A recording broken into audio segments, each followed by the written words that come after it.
Hello दोस्तों, मैं संदीप मिश्रा आप सभी का स्वागत करता हूं आपके यूट्यूब चैनल एसएम क्लासेस में।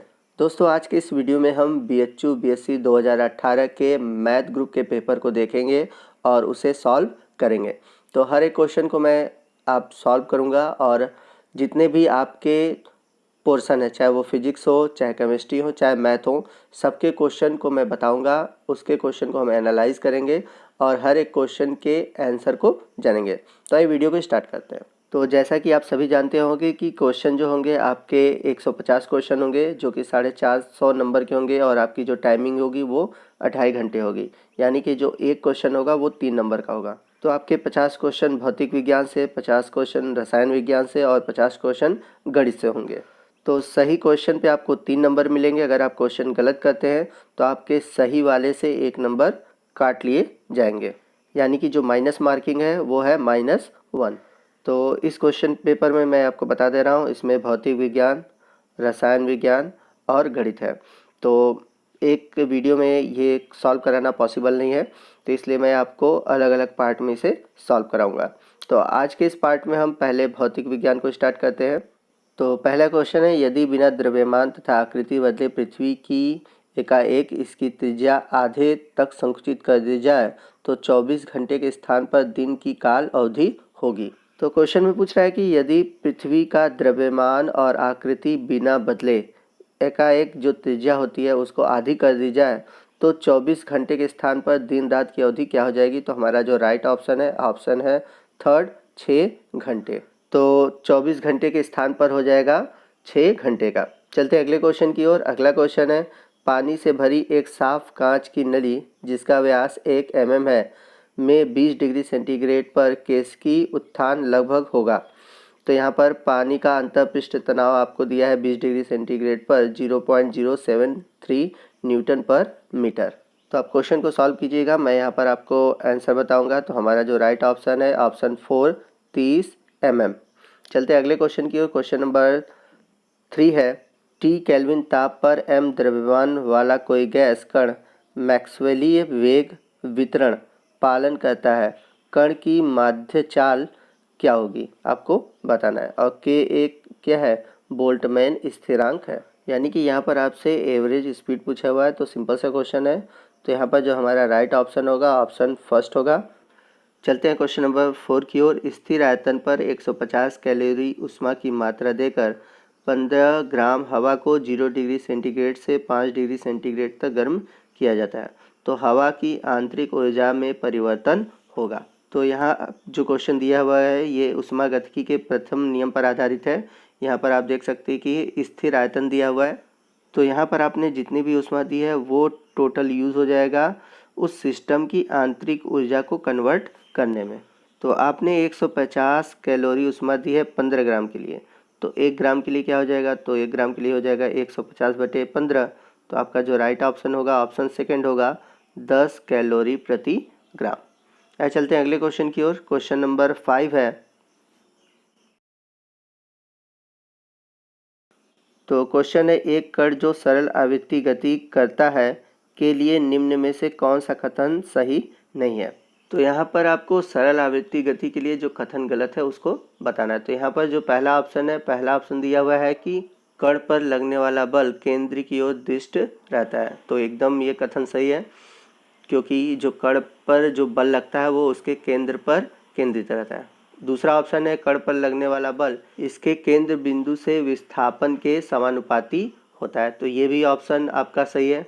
तीसरा ऑप्शन है, कण की गतिज ऊर्जा इसके चरम बिंदुओं पर अधिकतम होती है, तो ये ऑप्शन टोटली गलत है, क्योंकि जो कण की जो गतिज ऊर्जा होती है वो चरम बिंदुओं पर न्यूनतम होती है, जबकि जो इसकी स्थितिज ऊर्जा होती है वो मैक्सिमम होती है। तो यहाँ पर जो हमारा राइट ऑप्शन बनेगा ऑप्शन थर्ड बनेगा, क्योंकि यही कथन गलत है। तो चौथा ऑप्शन भी हम लोग देख लेते हैं। तो कण का त्वरण इसके चरम बिंदुओं पर अधिकतम होता है, तो ये भी ऑप्शन सही है। तो जो गलत ऑप्शन आपको बताना था वो गलत ऑप्शन था थर्ड, जो कि हमारा राइट आंसर था क्वेश्चन के अकॉर्डिंग। आइए चलते हैं अगले क्वेश्चन की ओर। क्वेश्चन नंबर 6 क्या कह रहा है। तो अगला क्वेश्चन नंबर 6 है। तो यहाँ पर मैं क्वेश्चन को पढ़ूंगा नहीं, सीधे सिंपल सा फार्मूला पूछा हुआ है, आप इसको सॉल्व कर सकते हैं। और यहाँ पर आपसे रिक्वेस्ट है कि अगर आपको जो वीडियो है, वीडियो की क्वालिटी सही नहीं दिख रही है तो आप ऊपर की ओर जो 3 डॉट पे है वहाँ पर आप वीडियो की क्वालिटी को सही कर लीजिए, तभी आपको समझ में आएगा।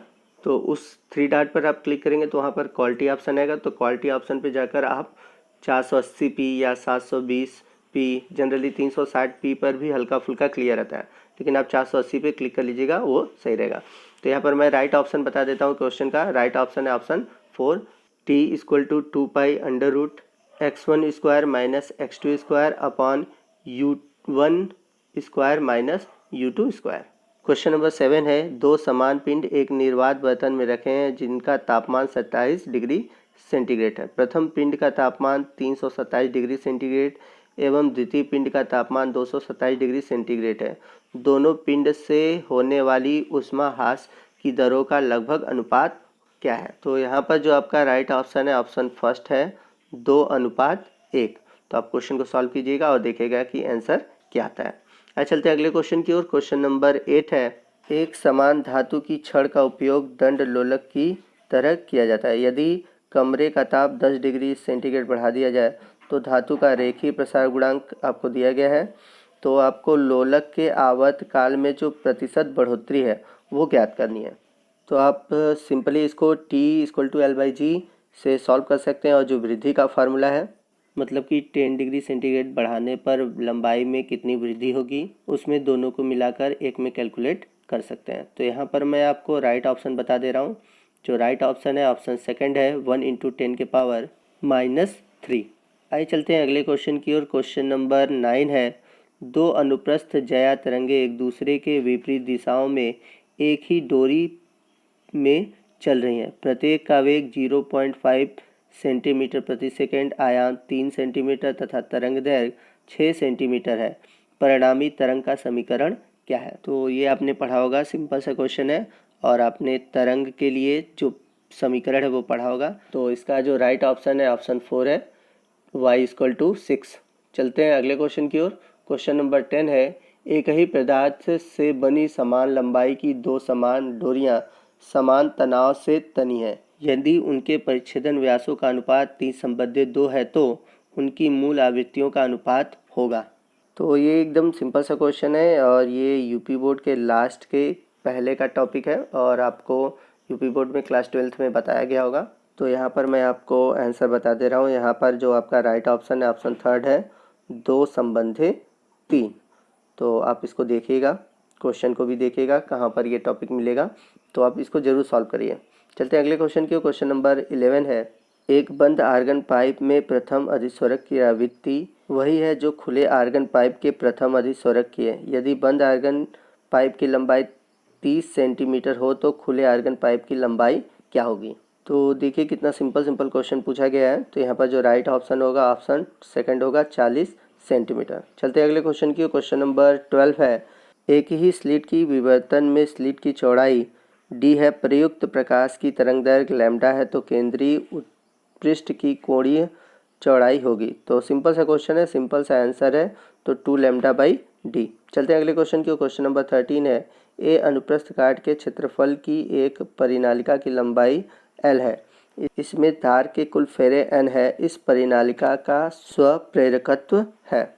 तो यहाँ पर जो आपका राइट ऑप्शन है ऑप्शन फर्स्ट है μ0n² a/l।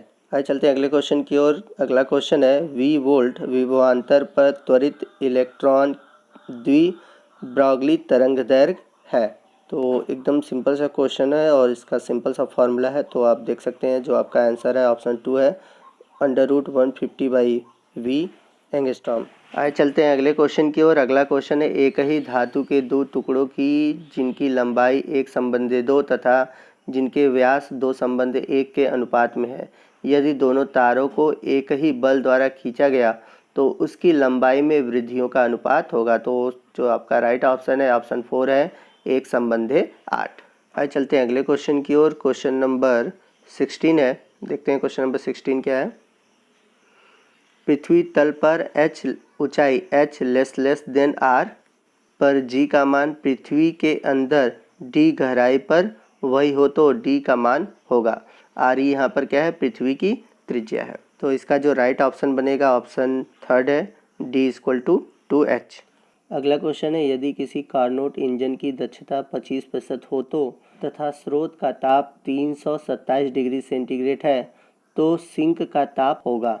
तो यहाँ पर जो आपका राइट ऑप्शन आएगा, ऑप्शन थर्ड आएगा, 177 डिग्री सेंटीग्रेड। तो ऑप्शन थर्ड आपका यहाँ पर राइट ऑप्शन है। क्वेश्चन नंबर 18 है, नीचे दिए गए परिपथ बिंदु ए तथा बी के बीच प्रभावी प्रतिरोध होगा। तो यहाँ पर जो आपका राइट ऑप्शन बनेगा, तो राइट ऑप्शन बनेगा ऑप्शन 4। तो ये आपका राइट आंसर है। तो आइए चलते हैं अपने अगले क्वेश्चन की ओर। क्वेश्चन नंबर 19 है,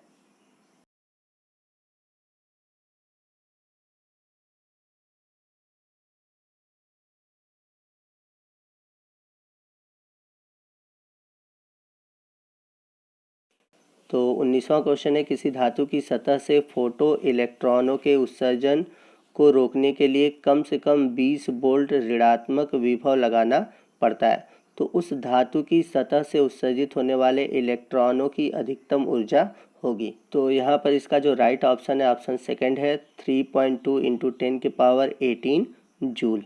आइए चलते हैं अगले क्वेश्चन की ओर और देखते हैं हमारा अगला क्वेश्चन कौन सा है। क्वेश्चन नंबर 20, एक वैद्युत आयरन पर 2 किलोवाट और 250 वोल्ट अंकित है, उसके उष्मक तंतु का प्रतिरोध लगभग होगा।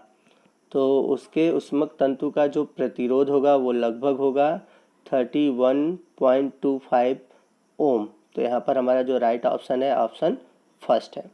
तो दोस्तों आज के वीडियो में बस इतना ही। मिलते हैं अगले पार्ट में। अगले पार्ट में हम इसके फिजिक्स के और भी जो क्वेश्चन है, मैथ के क्वेश्चन है या फिर केमिस्ट्री के क्वेश्चन है, उनको सॉल्व करेंगे।